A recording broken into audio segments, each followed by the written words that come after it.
Did you see that in Mexico City, hundreds of people took to the street to protest all the white people that are moving to the city and completely gentrifying it? Now, this kind of gentrification, especially people moving from the US down to Mexico, has been happening for years. But it has gotten worse since the pandemic because of what is known as digital nomads. If you didn't know, digital nomads are people who move from like the US to Mexico City because they have an online job. And that way they get paid in US dollars and spend it in Mexico, which has made the rent skyrocket for the locals in the last 5 years.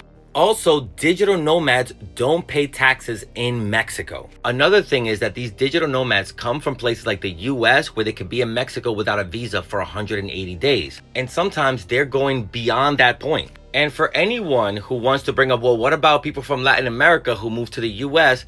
It is two very different situations. When Latinos come to the US, we come to work jobs that usually help a local economy. Also, pay billion in taxes. We don't gentrify communities, we revitalize them. And as much as you think that people want to come to the US and not get any kind of papers, that's not the truth. Immigrants in this country are always looking for a pathway to legalize. Unlike the gringos down in Mexico who don't contribute to the local economy, don't pay taxes, they don't build anything new, they just displace the locals. And they don't do anything to try and regulate their status. No, because they want to remain US citizens who take advantage of Mexico and the Mexican people. Literally, these white people care so little about the Mexican people that white people are being interviewed about this going, oh, I had no idea what the situation was about.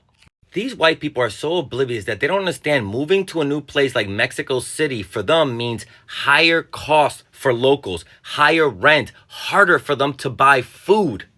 That is a form of violence. Look, there's also the added layer of frustration that when these white people want to move somewhere because they want a better life, everyone else needs to get in line and make things better for them there. But when we come to the US for a better life, people get outraged, masked men are disappearing people from the streets. So I think the people of Mexico are starting to realize that these white people, these US citizens, do not want us in the US.